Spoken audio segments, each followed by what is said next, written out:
하나님 말씀 같이 좀 살펴보겠습니다. 하나님 말씀은 마가복음 16장 15절입니다.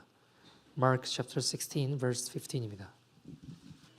네, 우리 한 절밖에 안 되니까 우리 한 목소리로 같이 봉독하도록 하겠습니다. 같이 읽겠습니다. 시작. 또 이르시되 너희는 온 천하에 다니며 만민에게 복음을 전파하라. 아멘. 제가 지난주였나요? 어떤 중동 선교사님 한 분을 만났어요. 대화를 나누면서 참 흥미로운 사실을 하나 발견했는데 뭐냐면 우리가 중동, 미들 이스트 그러면 거기에 복음 예수님 믿고 이러면 뭐 굉장히 큰 대가를 지불하고 어려움을 겪고 죽기도 하고 고문당하고 많은 것들을 포기해야 되고 이런 것들을 많이 생각하잖아요. 그죠? 뭐 이란, 이라크 뭐 등등 나라들, 사우디 이런 나라들, 시리아 이런 나라들 예수 믿으면 다 죽임당하고 엄청난 대가를 지불해야 될 것 같은데 그렇지 않은 경우들이 있다고 합니다. 어떤 건가 보면 실제로는 오히려 국가의 보호를 받으면서 예수님 믿고 기독교인으로 지내는 곳도 많이 있다고 해요. 되게 의아하죠? 그리고 이 친구들을 만나보면 이 친구들이 뭘 자랑하냐면 우리는 무슬림하고 평화롭게 잘 공존해서 잘 지내고 있다라는 것들을 자랑하고 이야기를 해요. 평화롭게 잘 지낸다고. 잘 공존하면서 신앙생활하고 있다라고 이야기합니다. 근데 여러분, 복음이 뭔가요? 여러분, 예수님이 이 땅에 오셔서 하신 말씀 중에 내가 이 땅에 검을 주러 왔다고 하셨어요. 십자가는요, 반드시 갈등을 일으킵니다. 절대로 웃으면서 공존하면서 복음이 전해지지 않아요. 여러분 생각해 보세요. 무하마드가 가짜고 알라가 가짜다. 예수님만이 구원이다 하는데 어떻게 웃으면서 평화롭게 이게 공존이 되겠냐고요. 여러분, 근데 제가 뭐 다 그냥 무늬만 크리스천이라서 그런 거 아니냐 그랬어요. 그냥 썬데이 크리스천 그냥 뭐 믿음이 사실 없는데 종교인이거나 가짜라서 사실은 그냥 문화적으로 그냥 예수님 믿는 대대로 그냥 믿으니까 그런 거 아니냐라고 물어봤었어요. 근데 이분이 뭐라고 하냐면 자기도 그럴 거라고 생각했대요. 근데 사역을 하면서 그 사람들을 만나보면서 이 사람들이 막 하나님 만난 간증을 하고 예배를 드리는데 막 울고불고 난리래요. 엄청 뜨겁대요. 그 하나님을 만나지 않는 그냥 그런 사람들이 아니라 하나님 만난 뜨거운 간증이 있는 사람들이라는 거예요. 그래서 선교사님이 그 이야기를 다 듣고 막 은혜 가운데 울고 예배드리고 난 다음에 이렇게 이야기했대요. 자, 그러니까 우리가 무슬림한테 복음을 전하자라고 하니까 그 말을 듣자마자 표정이 싹 바뀌더래요. 표정이 싹 달라지더래요. 그러니까 이 친구들의 이 어떤 경계, 이 선을 넘는 거 이야기를 하면 표정이 바뀌고 태도가 달라지더라는 거예요. 근데 여러분 이게 왜 그러냐면 오랜 역사와 문화와 전통으로 말미암아 이 어떤 장벽이 이 경계가 생긴 거거든요. 여러분 무슬림이 처음에 들어와가지고 죽이고 협박하고 그러지 않아요. 너희들 예수 믿고 싶냐? 믿어. 대신 우리 건드리지 마. 대신 세금 더 내. 뭐 이런 식이에요. 그러니까 평화로워 보여요. 근데 시간이 흐를수록 어떻게 되냐면 내가 왜 세금을 더 내야 되냐? 나 그냥 무슬림 할래. 뭐 이러고 바뀌는 경우들이 많이 있다고 합니다. 여러분 제가 누누이 말씀드리지만 사단은 예수님을 못 믿게 하지 않아요. 제대로 못 믿게 해요. 예배를 드리게 한다니까요. 그러나 진짜 예배를 드리지 못하게 합니다. 형식적으로 종교인으로 만들어 그냥 예배 드리게 만듭니다. 서서히 사단에게 잠식시켜서 그렇게 살아가게 만드는 거예요.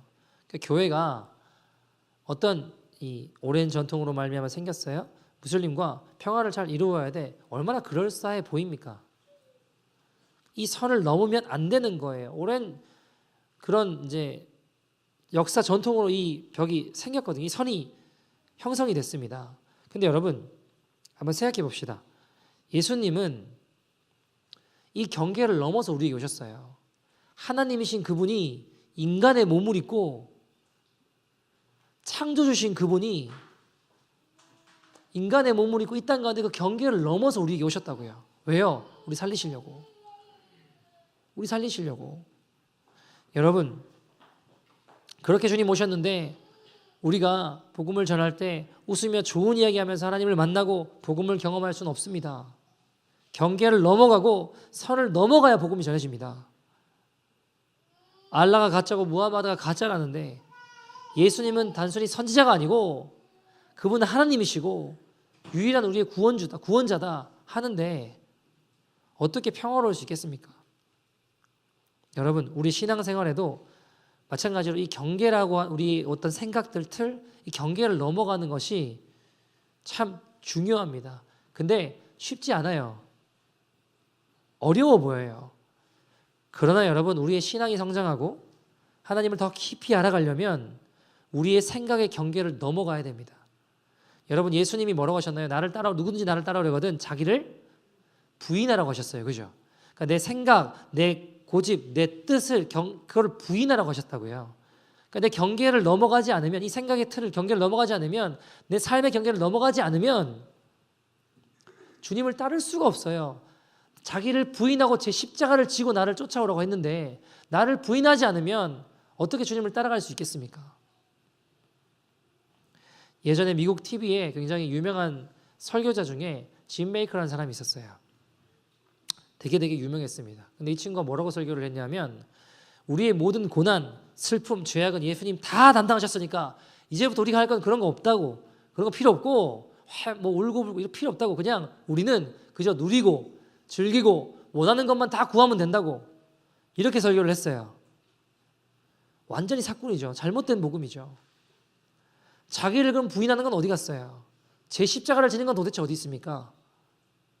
그리스도의 남은 고난을 채워간다는 바울의 고백은 어디 있고, 바울은 그럼 왜 날마다 나는 죽노라라고 고백했겠냐고요. 결국 짐 베이커는 온갖 죄를 다 저지르고 감옥에 들어갑니다. 감옥에서 성경을 다시 읽어요.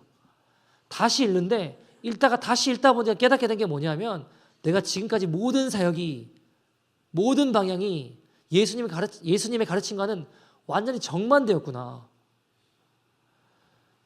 내가 수많은 사람들을 거짓 복음으로 인도했구나 하는 것을 깨닫고 회개하게 됩니다. 그는 성경에서 말하고 있는 복음과 다른 것을 붙잡고 있었고, 그것이 결국 자신의 삶의 열매를 맺었기 때문에 잘못된 길을 결국 걸어갔던 것이죠. 여러분, 교회 안에 있지만, 우리가 수많은 사람들이 교회 안에 있지만 자기를 부인하지 않고 십자가를 지지 않고 자기 생각과 고집으로 그 경계를 넘지 못하고 살아가는 사람이 많이 있을 수 있습니다. 여러분, 혹시 사자후란 말을 들어보신 적 있나요? 사자후란, 사자 어미가 자기 새끼를 부르는 소리를 뜻하는 거죠. 여러분, 실제로 중국에 이 사자후라는 것에 대한 옛 이야기가 있는데요. 사자 어미가 사자 새끼를 잃어버렸어요. 그냥 막 찾다가 못 찾고 있는데 어떤 목동이 들판을 거닐다가 사자 새끼를 발견한 거예요. 그래서 그 사자 새끼를 데려다가 같이 키우게 돼요. 그러니까 사자가 양들 틈에서 자라게 됩니다. 그러니까 어떻게 될까요? 막 사자인데 풀을 같이 이렇게 막 먹고 어흥해야 되는데 음매를 막 흉내내는 거예요. 사자가 잘 안 되겠죠. 자기는 사자인데. 근데 눈을 들어서 보면 다 양들밖에 없으니까 자기 양인 줄 알고 열심히 양 흉내를 내고 풀을 뜯어먹고, 사자가 어흥이 아니라 음매 걸으려고 열심히 노력하면서 하는 거예요.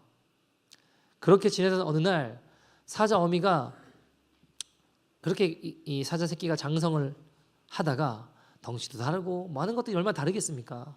그러던 어느 날 사자 어미가 새끼를 찾다가 저기 멀리서 양들 틈에 있는 사자를 발견한 거예요. 덩치가 더 크니까 보일 거 아닙니까? 보자마자 어흥하고 사자 새끼를 부르는데, 사자 새끼가 그 소리를 듣자마자 그렇게 양들 틈에서 음매 소리 내려고 애쓰며 풀 먹고 살던 사자가 어미의 사자호를 듣자마자 본능적으로 자신도 어흥하면서 부르짖으면서 옆에 있던 양을 덥석 물고 울타리를 뛰어넘어서 어미에게 갔다라는 이야기입니다. 그게 사자후 이야기예요. 여러분, 마찬가지로 주님께서 우리를 하나님의 사자후로 부르십니다. 세상의 죄악의 종로로 타며 그것을 닮아보려고 애쓰며 살아가는 우리의 모습이 아니라 하나님의 거룩한 부르심을 향해서 온실 속에 자라왔던 우리의 믿음을 이제 귀한 성교의 터로 경계를 넘어 들판으로 부르고 계십니다. 우리의 신앙을 살아내는 자리로 부르신다는 것입니다. 여러분, 거기서 우리 신앙이 성장돼요. 돌파되지 않고 묶여있던 이런 모습들, 삶의 신앙의 결박들이 끊어지고 돌파되어지며 한 단계 더 성숙하고 성장하는 시간이 될 것입니다. 여러분, 우리가 오늘 읽은 본문의 말씀, 예수님 직접 뭐라고 하셨나요? 오늘 본문 보시면 뭐라고 하시죠? 너희는 온 천하에 다니며 보기에 적당한 사람들에게 복음을 전해라라고 하셨죠? 니네가 봐도 저 사람 정도 예수 믿을 것 같아. 저 사람한테 복음 전해야지 라고 하셨나요? 그러지 않으셨습니다. 뭐라고 하셨나요? 만민에게 복음을 전해라. 내 생각에 괜찮아 보이는 사람이 아니라 내 생각의 경계를 넘어서 모든 이에게 복음을 전하라고 하셨어요. 여러분, 빌립보서 1장 27절 보시면 뭐라고 하셨나요? 복음을 전할 뿐만 아니라 오직 너희는 그리스도의 복음에 합당하게 생활해라고 하셨어요. 복음 전할 뿐만 아니라 복음에 합당한 삶을 살아라라고 하셨다고요. 여러분, 우리가 이 복음에 합당한 삶을 살고 또한 나아가 그 복음을 만민에게 복음을 증거하면 어떤 일이 벌어지나요? 오늘 본문 보시면 20절 말씀 보시면 뭐라고 하셨나요? 제자들이 나가 두루 전파할세 주께서 함께 역사하셨대요. 주님 함께 하신 은혜들을 경험한대요. 그래서 그 따른 표적으로 말씀을 확실히 증언하셨다라고 하십니다. 여러분, 우리가 경계를 넘어 복음을 증거할 때 가는 곳마다 하나님 함께 하신 역사들이 일어날 줄 믿습니다. 우리가 가는 곳마다 복음이 살아나고 예배가 회복되고 영혼들이 깨어나게 될 줄 믿습니다. 사도행전 5장 42절 보시면 초대교회가 가지고 있던 가장 중요한 특징을 우리에게 보여주고 있습니다. 사도행전 5장 42절 같이 한번 읽어볼까요? 시작. 그들이 날마다 성전에 있든지 집에 있든지 예수는 그리스도라고 가르치기와 전도하기를 그치지 아니하니라. 자, 초대 교인들이 날마다 뭐 했대요?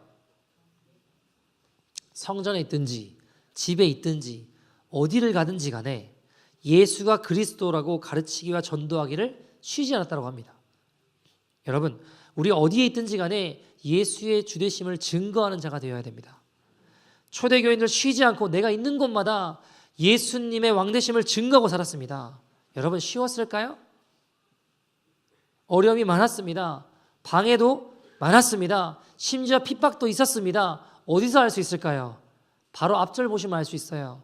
41절 같이 읽어볼까요? 시작. 사도들은 그 이름을 위하여. 자, 그 이름이 누구 이름인가요? 예수 그리스도 이름입니다. 같이 읽어볼까요? 사도들은 그 이름을 위하여 뭐라고요? 능욕받는 일에 합당한 자로 여기심을 슬퍼했다고 하죠. 도망쳤다고 하죠. 기뻐하면서 공의 앞을 떠났다. 여러분, 예수님의 왕되심을 선포하고 그렇게 살려고 하면요, 당연히 방해가 많습니다. 어려움이 있을 수 있습니다. 그러나 그때에 오히려 그 어려움을 받을 수 있기에 기뻐하는 저와 여러분 되기를 소원합니다. 그것이 우리의 자랑이 되는 저와 여러분 되기를 소원합니다. 여러분, 저는 고등학교 때 주님을 만났습니다. 가는 곳마다 기도 모임을 세우고 일으켰습니다. 고등학교 때도 선생님한테 매 맞으면서 기도 모임했고, 대학 가서는 뭐 미친놈 별별 소리 다 들으면서 싸가지 이런 소리 들으면서 기도 모임 했습니다. 때로는 학교에 9시 수업이면 1시간 일찍 가서 강의실에 의자 붙잡고 기도했어요. 여기 앉는 애 예수님 만나게 해달라고. 의자 하나씩 붙잡고 1시간 일찍 가서 오늘 여기 누가 앉는지 모르겠지만 여기 앉는 애 예수님 만나게 해달라고, 내가 만난 예수라도 여기 앉는 사람이 만나게 해달라고 붙잡고 울며 기도했습니다. 여러분, 학과실에 때로는 기도 모임 한다고 하면 안 오면 아무도 안 오면 혼자 할 거 아니에요. 막고 펴놓고 막 혼자 찬양했다가 기도했다가 아무도 없는데 혼자 설교를 해요. 근데 여러분, 그때 뭐 학과 선배나 이런 사람들이 학과실에 관물대에 책가지로 이렇게 문 열고 들어오면 눈이 이렇게 마주칠 거 아니에요. 쫙 하고 있는데 이렇게 눈이 아무도 없는 혼자 설교를 하는데 영락 없는 미친놈이에요. 제가 보면 영락 없는. 그래가지고 막 뭐 손가락질 하고 이제 책 찾아서 나가고 뭐 그런 일들이 왜 없었겠습니까? 어려움이 많이 있었습니다. 비난도 있고 조롱도 있고 옆에서 미쳤다고 손가락질도 많이 당했습니다. 근데 여러분 학생 때 한창 그 감수성이 민감할 나이 아니에요? 친구들이 하는 말 되게 중요하게 이펙트를 많이 끼칠 때 아닌가요? 여러분 그러나 주님 예배하는 일을 멈출 수 없었어요. 이 캠퍼스를 위해 기도하는 일을 포기할 수 없었습니다. 한 명이 되건 두 명이 되건 모여서 포기하지 않고 기도하며 예배할 때에 회개의 영이 임하고 하나님의 부흥이 임하는 것들을 맛보아 알게 하셨습니다. 영적인 돌파들이 일어나더라고요. 여러분 바울은요 심지어 어디서도 예배했어요? 감옥에서도. 빌립보에서 어떤 일이 있었나요 여러분? 귀신 들린 자를 고쳐줬어요. 그럼 고마워해야지. 온갖 오해로 뒤집어서 해가지고 막 잡아서 감옥에 집어넣고 신라랑 같이 들어가잖아요. 두들겨 맞고. 근데 감옥에 흠뻑 두들겨 맞고 밤에 뭐 했다고 해요? 하나님을 찬미했다고 합니다. 하나님 예배했다고 이야기를 해요. 그때 어떤 일이 벌어지나요? 지진이 일어나고 옥문이 열린다고요. 그런 하나님의 역사들을 맛보게 하셨습니다. 여러분 근데 그것보다 더 중요한 게 뭘까요? 간수 이 죄수들을 맡고 있던 사람이 다 도망가는 것 같으니까 죽으려고 스스로 자살하려고 하니까 바울이 나타나서 뭐라고 해요? 죽지 말라고, 나 여기 있다고. 그리고 뭐라고 이야기합니까? 주 예수를 믿으라, 그리하면 너와 내 집이 구원을 얻으리라. 그리고 간수장 집에 가서 복음을 전하고 세례를 줘요. 그리고 그것이 빌립보 교회가 됩니다. 여러분 그 집에 교회가 세워졌어요. 여러분 우리가 예배하지 못할 곳이 없습니다. 감옥에서도 예배한다고요. 여러분 초대 교인들은 심지어 어디 가서 예배드렸나요? 공동묘지에 모였어요. 어디 가서 예배드렸나요? 로마의 공동묘지에 들어갔습니다. 거기서 뭐 5년 짧게 1년 2년 이런 게 아니라 몇백 년을 거기서 믿음을 지켰습니다. 단순히 숨어 있던 것뿐만이 아니라 복음을 전하고 사람들을 데리고 들어왔어요. 거기서 회심이 일어나고 성령을 받았습니다. 여러분 결국 거기서 로마를 뒤집는 역사가 무덤에서 시작됐다는 겁니다. 여러분 우리가 뭐 노인 아파트 섬긴다, 뭐 이런 거 저런 거 한다, 영혼을 섬긴다. 예를 들어 여러분 노인 아파트 섬기러 들어갔어요. 그러면 어려운 일이 없을까요? 아니 막 상식이 통하지 않는 대화가 오갈 수도 있어요. 여러분 제가 이제 개척교회들 섬긴다고 했잖아요. 개척교회들 좀 순별로 가서 예배하고 현금도 하고 거기 이제 섬긴다고 하는데 그거 섬기러 들어가다 보면 어려운 일 없을까요? 있어요. 마음에 들지 않는 일 안 일어나겠습니까?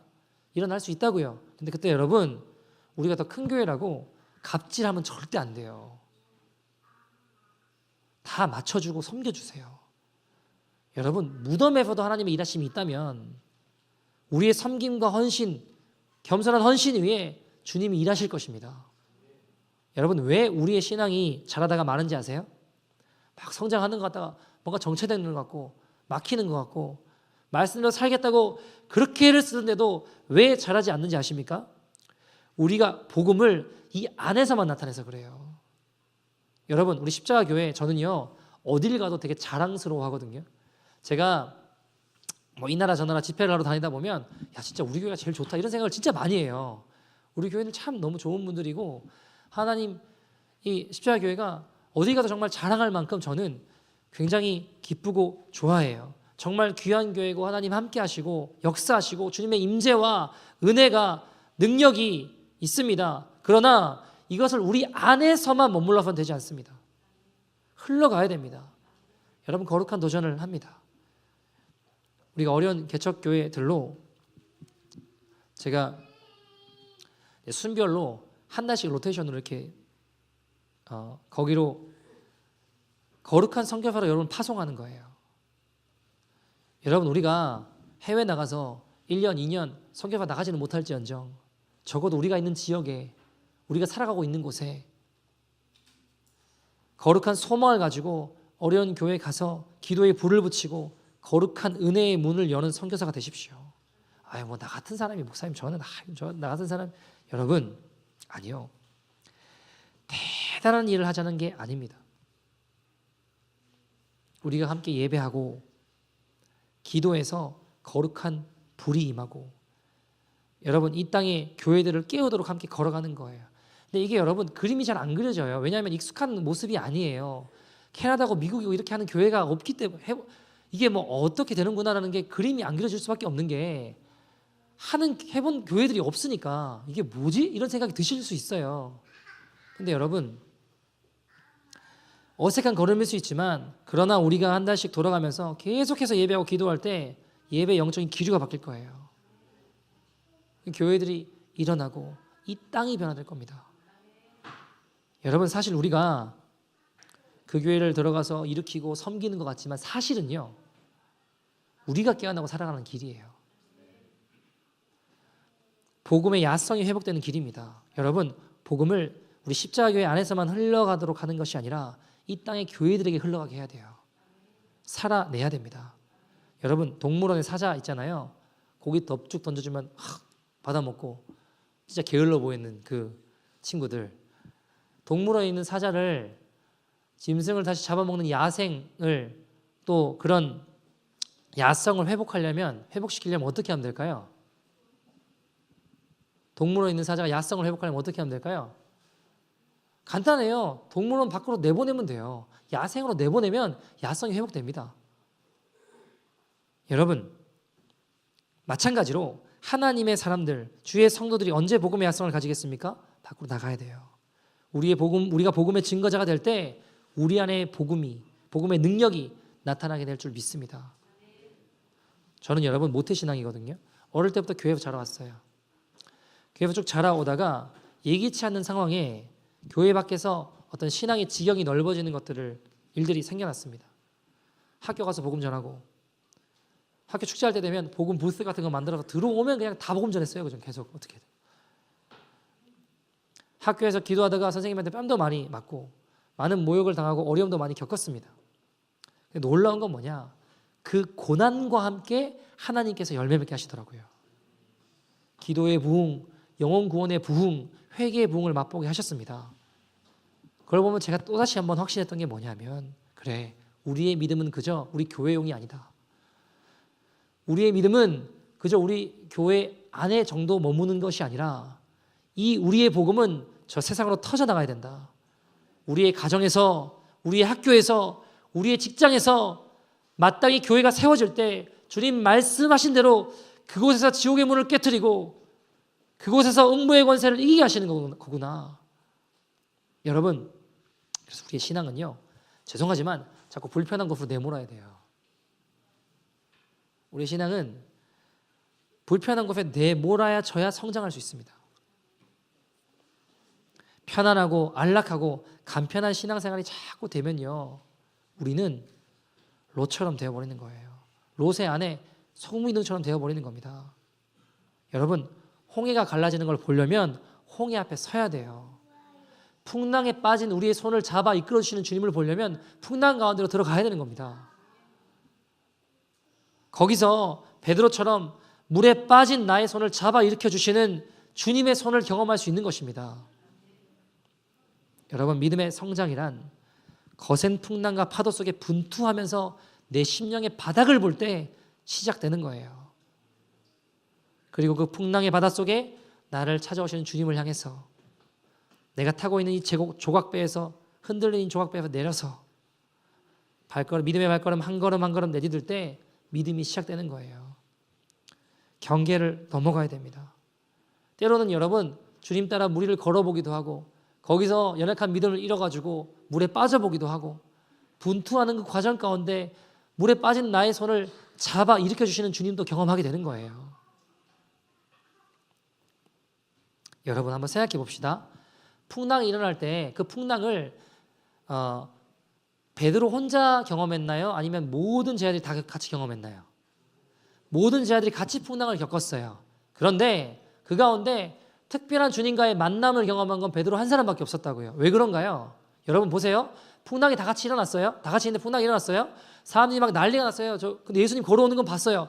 귀신이다 뭐다 이러면서 막 기겁을 하는데 베드로만 유일하게 어떤 생각을 했을까요? 정말 주님이시라면 나로 걷게 하소서. 그 배에서 내려와서 나가보잖아요. 여러분, 결국 물 위를 걷는 기적을 경험하고 또 걷다가 믿음을 잃어서 물에 빠졌을 때 그 손을 붙잡고 일으켜 주시는 주님의 손길을 경험하죠. 유일하게 베드로만 그 하나님과의 사건들을, 은혜들을, 그 주님을 남들은 경험하지 못했지만 베드로는 경험한 거예요. 여러분, 왜요? 남들이 하지 않는 경계를 넘어갔기 때문입니다. 우리가 베드로를 예수님의 수제자라 부르는 이유가 뭘까요? 여러분, 우리가 베드로를 향해서 예수님의 수제자라고 이야기하잖아요. 근데 재미있는 건 성경의 어느 한 구석에도 예수님이 베드로를 향해서 너는 나의 수제자야 라고 말씀하신 적이 있을까요? 없을까요? 없어요. 근데 우리는 왜 베드로한테 베드로가 예수님의 수제자야 이렇게 이야기할까요? 성경에 없는데 왜 그럴까요? 왜 그런 걸까요, 여러분?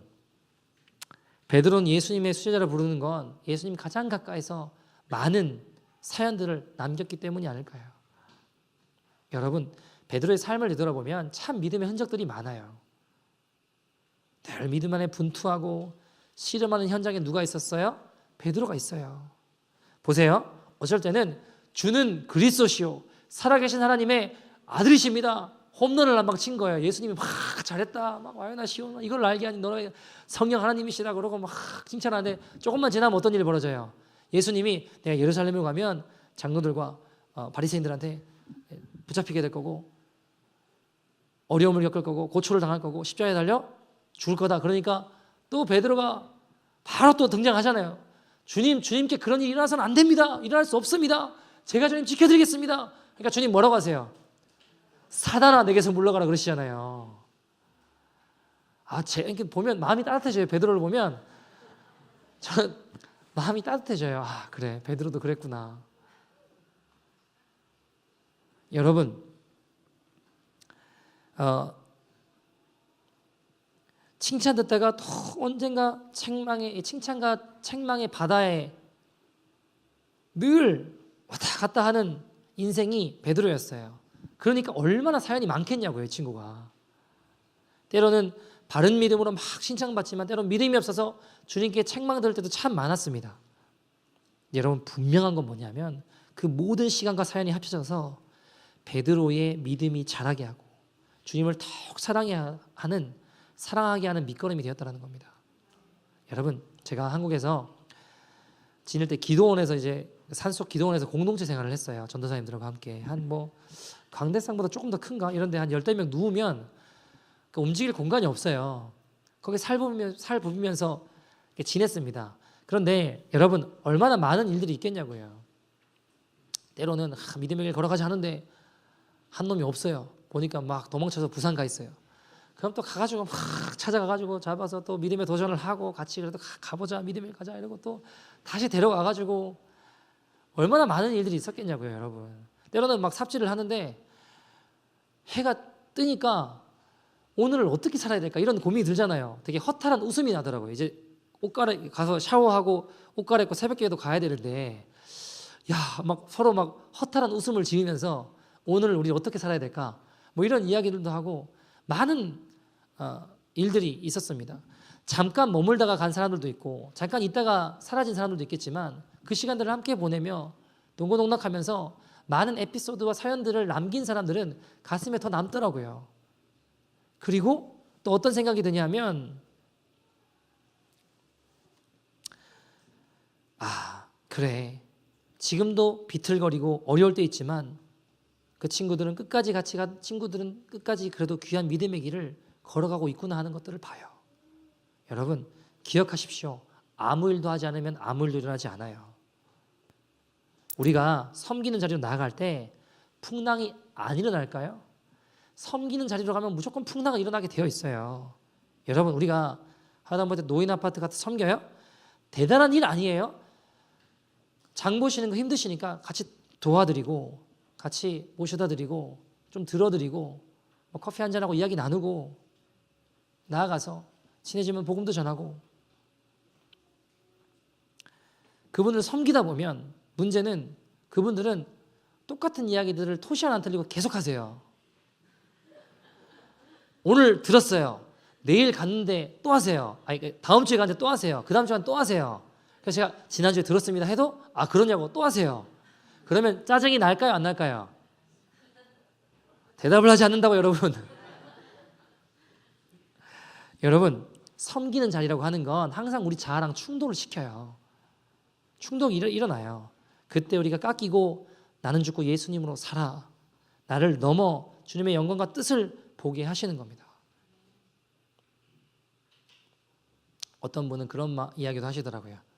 그러니까 이제 캐나다에 살다 보니까 한국에 부모님 계신데 잘 섬기지도 못하고 잘 찾아뵙지도 못하는데 내가 이분들을 좀 섬기면서 부모님이다 생각하고 섬기면 우리 주님 기억해 주시지 않을까? 그런 이야기 하시는 분도 계시더라고요.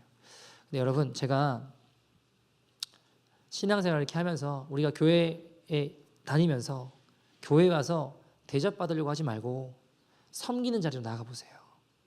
우리의 가정에서 우리의 직장에서 우리의 삶의 현장에 대접받는 자가 아니라 섬기는 예수님의 사람이 되기를 소원합니다. 가만히 있어서 되는 거 아무것도 없습니다. 내 그 경계를 넘어가야 돼요. 이 고난의 파도 속에 주님을 불러보고 믿음으로 배에서 내려보고 주님 따라 무리를 걸어보고 때론 그러다가 물에 빠져 그 믿음 잃어버려서 물에 빠져가지고 허우적대고 보기도 하고 그러면 또 주님이 우리가 주님 부르짖을 때 즉각 우리 손을 잡아서 일으켜 세워주시더라고요. 그 사연들을 남겨야 됩니다. 여러분 주님이 풍랑 가운데 배에 딱 타시니까 어떻게 돼요? 풍랑이 다 잠잠해지잖아요. 예수님이 우리의 인생의 배에 올라타는 순간 파도는 잠잠해질 것입니다. 그러나 때로는 우리 인생에 여러 가지 고난이 남아있는 경우들이 있잖아요. 그거는 이유가 있어요. 여러분 나는 주님 섬긴다고 했는데 내 인생에 이 고난은 도대체 무엇입니까? 왜 이런 겁니까? 나한테 왜 이런 고난이 일어납니까? 그건 주님이 우리와 함께 하시지 않으셔서가 아니라 주님이 고난 중에 우리 가운데 원하시는 것이 있어요. 그것이 뭘까요? 바로 주님과 함께 이 고난의 바다를 걷기를 원하시는 것입니다. 때로는요 걷다가 두려워 빠지기도 해요. 주님 그러나 그때 우리 손을 즉각 붙들어 일으켜 주세요. 우리의 믿음의 빈자리를 채우시는 주님의 은혜를 무리를 걷는 그 걸음 속에 때론 빠져들어가는 그 절망 속에 반드시 주님의 은혜를 경험하게 하실 것입니다. 여러분 가만히 배에 앉아 계시지 마십시오. 믿음으로 반응하시고 주님을 바라보며 한 걸음 내디디십시오. 제 지난날의 믿음의 여정을 되돌아보면요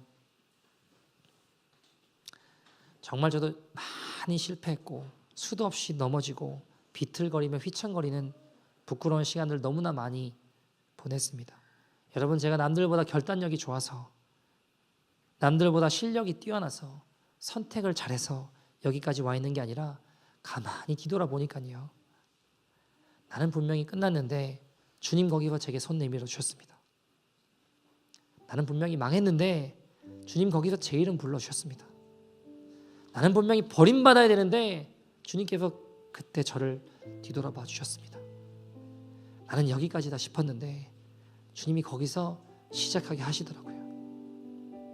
여러분 저의 어떠함이 아니라 제가 부를 때 즉시 손 내밀어 주시는 제가 두려워 소리 지르고 점점 빠져들어갈 때 즉시 저의 이름 불러주시는 주님의 그 은혜 때문에 저는 여기까지 올 수 있었습니다. 여러분 거기서 제 믿음이 자라고 제 믿음이 온전해지고 주님을 향한 제 신뢰가 조금이라도 온전하게 서는 시간이었습니다. 여러분 제가 오늘도 부족하지만 비틀거릴지라도 주님 따를 수밖에 없는 이유는 여러분 제가 성공하고 잘나고 잘됐을 때의 기억 때문이 아니라 내가 넘어지고 쓰러지고 길을 잃고 헤맬 때 나를 붙들으셨던 주님의 은혜에 대한 기억 때문입니다. 사랑하는 여러분, 주님 오늘 우리를 그 풍랑이 일고 있는 바다로 오라고 부르십니다. 때로는 서툴고 비틀거리는 발걸음일지라도, 때로는 믿음이 없어 그 풍랑 속에 빠져들어가는 부끄러운 모습일지라도 여러분, 누구도 망하지 않습니다. 누구도 죽지 않았습니다. 부끄럽고 초라한 믿음일지라도 내 생각의 경계를 넘어 나아갈 때 주님 항상 당신의 손을 내밀어 주시고 자비한 음성으로 우리 이름 불러주셨습니다. 여러분, 선 넘어가다가 경계 넘어가다가 망하면 어떡하지 하는 두려움에 빠져 계시지 마시고 베드로처럼 정신을 차리십시오. 고난 중에 함께 계신 우리 예수님 바라보십시오. 그때 주님의 음성을 들을 것입니다. 나는 여기까지다, 여기까지만 하는 나의 경계를 넘어 무리로 부르시는 주님의 음성에 반응하십시오. 주님, 오늘 무리로 오라. 너가 타고 있는 그 조각배가 나와서 무리로 나와라. 무리로 오라 하시는 그 주님의 음성 듣고 배에서 내려 때로는 두려움 가운데 물에 빠지기도 하겠지만 주님 나를 구해 주십시오 할 때 지체 없이 그 손 들어 일으키시는, 나를 붙들어 주시는 그 따스한 손을 우리가 지금 경험할 때입니다. 여러분, 누가 풍랑 속에 들리는 주님의 음성을 듣고 믿음의 발걸음을 내디디시겠습니까? 누가 오늘 이 주님과 함께 이 거친 고난의 바다 위를 걸어가시겠습니까? 저는요, 교회를 개척하고 뭔가 이거는 누가 보더라도 이거는 안 될 것 같고 망할 것 같고 하는 그런 경계를 넘는 것들만 골라가면서 여기까지 왔습니다. 연구도 지원도 없어도 요즘 시대 누가 개척하냐? 개척하고 이름도 간판도 없어도 예배하고, 진짜 교회 이사 많이 다녔거든요. 이사를 계속 다니는데 쉽지 않은 발걸음일 때가 많았어요. 근데 그럴 때마다 쉽지 않지만 여기 들어오는 것도 쉽지 않았어요. 재정이 어렵다길래 더 나눴습니다. 더 흘려보냈어요. 왜요? 그 상황 가운데 내미시는 주님의 손 경험해보고 싶어서. 어떻게 하시나 보자.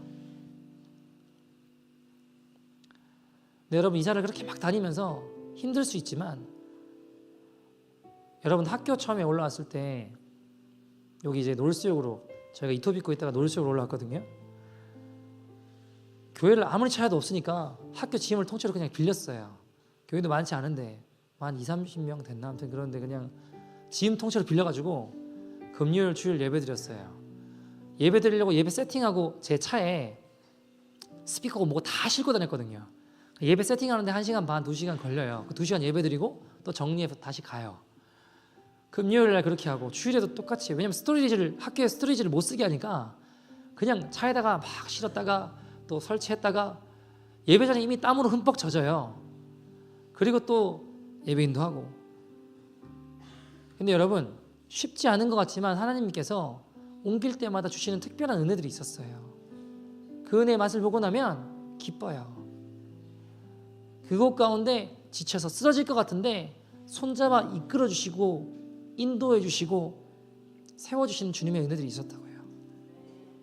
여러분, 그 풍랑 가운데 가는 거 두려워하지 마십시오. 선 넘어가는 거, 경계 넘어가는 거 두려워하지 마십시오. 일부 예배 때 어떤 분이, 제가 세가족 교회 가는데 그러시더라고요. 예배 때 내 경계가 누군가를 용서해야 될 것 같다고. 근데 이게 참 쉽지 않다고. 그런 이야기 하시더라고요. 믿음으로 도전하고 같이 이야기 나누고 걸어갔습니다. 여러분,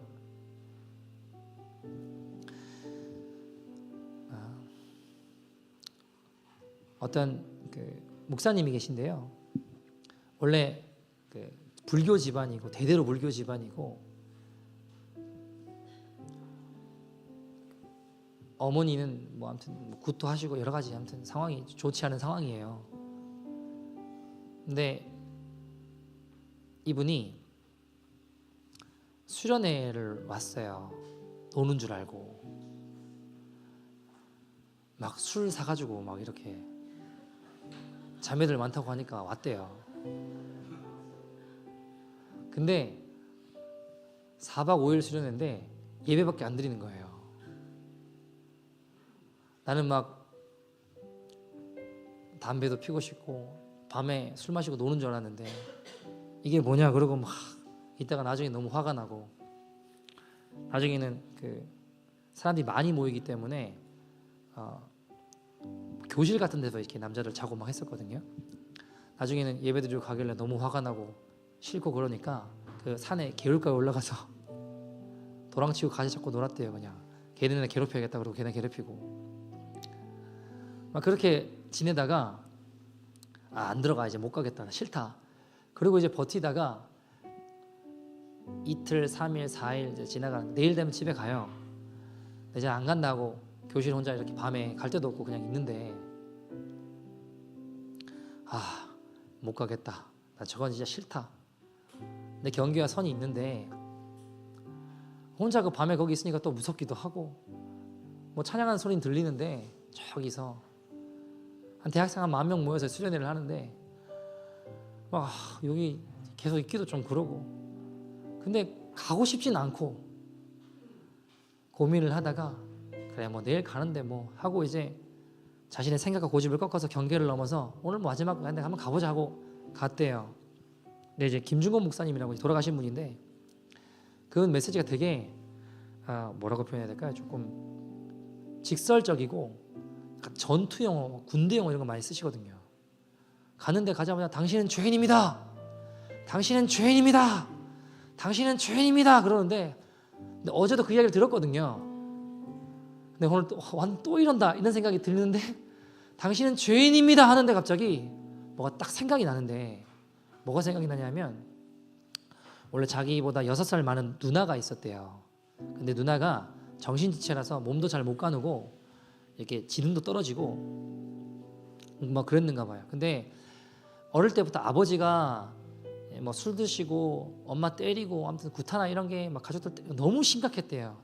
자기는 크면 아버지를 꼭 죽여야겠다 이런 마음을 가지고 살아왔대요. 근데 그날도 아버지가 술 취해서 어머니를 막 엄청나게 막 때리셨대요. 그래서 자기가 도저히 못 참겠다 해서 칼을 들었대요. 아버지 죽이려고. 칼을 들고 죽이려고 하는데 어머니가 말리더래요. 이러지 말라고, 이러지 말라고, 괜찮다고. 너무 화가 나가지고 칼을 내려놓고 밖으로 나갔대요. 분이 삭혀지지가 않고 입안에 집구석은 왜 이러나 그러고 막 화를 내고, 그러고 이제 한참 있다가 들어왔는데 집에 그 누나 있잖아요, 정신체 누나가 내가 숙제해 놓은 거를 다 찢어 넣었더래요. 이렇게 막 내가 보자마자 자기도 모르게 너무 화가 나가지고 누나를 좀 많이, 자기도 막 그 아버지 지금 일 있지 근데 누나가 막 이러고 있으니까 자기도 모르게 이성을 잃고 때렸대요. 정신을 차려보니까 정신이체 그 누나를 자기가 막 멍들어 있고 막 이렇게 많이 때려 놓은 거죠. 그래가지고 그걸 감추려고 누나를 자기가 목욕을 시켰대요. 당분간 이 멍이 다 사라질 때까지 안 들키려고. 근데 그렇게 지내다가 누나는 이제 그렇게 아픈 분들은 좀 일찍 가는 경우가 많은가 봐요. 일찍 죽는 경우가 많은가 봐요. 그래서 누나가 20대 6살 많은 20대 중반인가 언제 이렇게 그래서 죽게 됐다라는 거예요. 근데 김중건 목사님이 당신은 죄인입니다. 당신은 죄인입니다. 당신은 죄인입니다 하는데 그게 떠오르면서 내가 죄인인 게 느껴지고 알겠더라는 거예요. 갑자기. 근데 나 어떻게 해야 되지? 나 어떻게 해야 되지? 누나가 이미 죽었는데 사과할 수도 없고 용서를 구하고 싶어도 용서를 구할 수가 없는데 나 어떻게 해야 되지? 그리고 혼자 어쩔 줄 몰라서 막 울고 있는데 그래서 우리에게 소망이 없습니다. 그러니까 진짜 소망이 없다는 게 알겠더래요. 내가 소망이 없구나. 나 이대로 죽고 끝나는 거구나. 지옥 가는, 죄 때문에 지옥 가는 게 맞구나 알겠더래요. 내 온 존재가 알겠더래요. 근데 그 다음에 소망의 메시지가 들리는데 죽고 지옥 갈 수밖에 없는 우리를 위해 예수 그리스도가 오셨습니다. 그분의 우리의 모든 죄를 사하시고 그분이 십자가에 달려 죽으심으로 우리의 모든 죄가 사하셨습니다. 여러분 예수님께 나오십시오. 되게 메시지 심플하고 막 그래요. 근데 막 하는데 거기서 소망이 막 일어나면서 예수님께 나가면 내가 살 수 있나? 내가 이렇게 더럽고 추악한 줄 아무도 모르지만, 엄마도 부모도 누구도 모르지만 주님은 아실 것 같고 나는 알 것 같은 거예요. 내가 이런 죄 지은 인간이라는 걸. 그러면서 이분이 거기에서 회심이 일어나요. 예수님 믿게 돼요. 그래서 목사가 되신 분이에요. 목사님 되신 분이에요.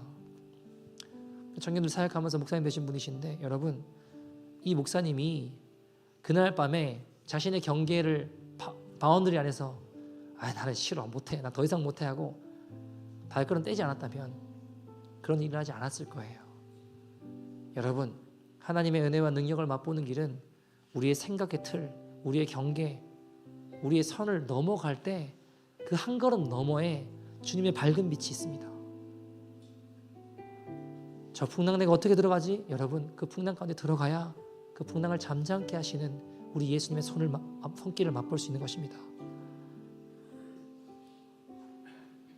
사랑하는 여러분, 편안한 가운데 있던 우리의 신앙을 하나님 흔들고 계세요. 풍랑 허락하신 하나님이 우리에게 하나님의 영광의 자리에 우리를 초대하고 계십니다.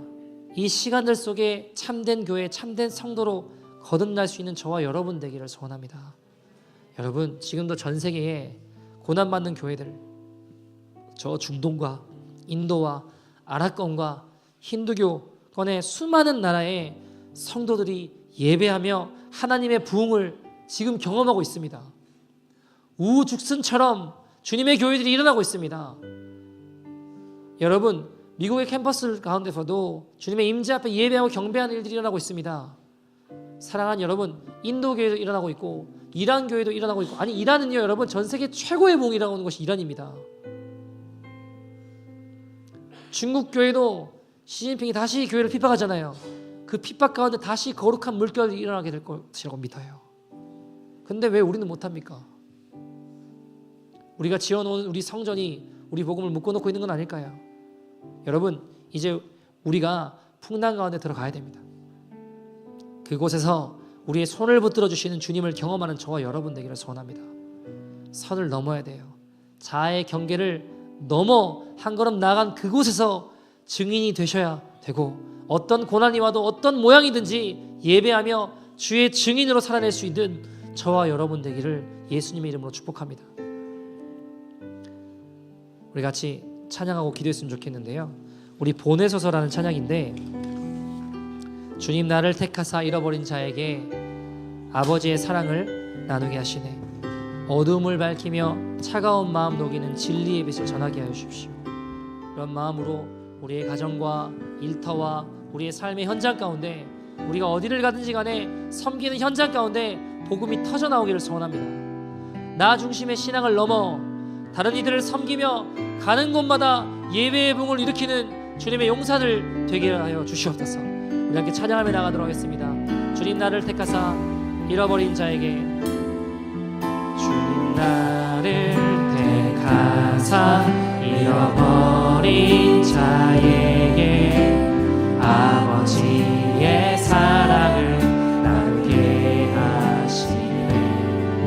어둠을 밝히며 차가운 마음 녹이는 진리의 빛 전하게 하소서. 보내소서 시련이 찾아올 때도 주님의 눈물 기억하게 하소서. 보내소서 주께서 가신 길을 나도 걸어가게 하소서. 보내소서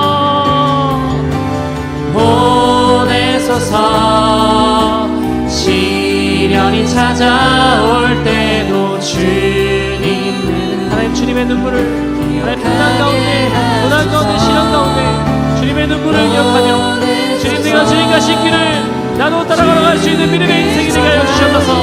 길을 나도 걸어가게. 처음부터 다시 한번 찬양합시다. 주님 나를 택하사, 주님 나를 택하사 잃어버린 자에게 아버지의 사랑을 나누게 하시네. 어둠을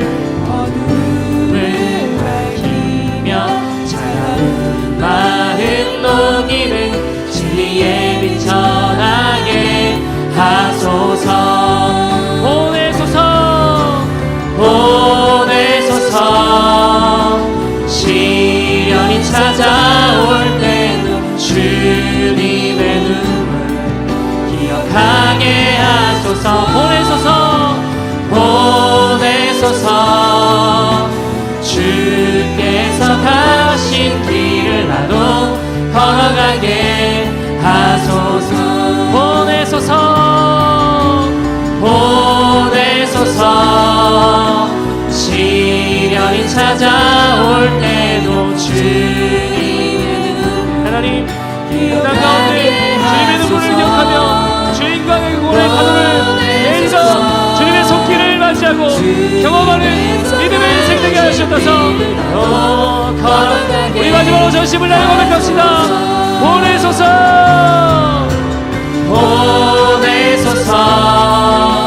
시련이 찾아올 때도 주님의 눈을 기억하게 하소서 보내소서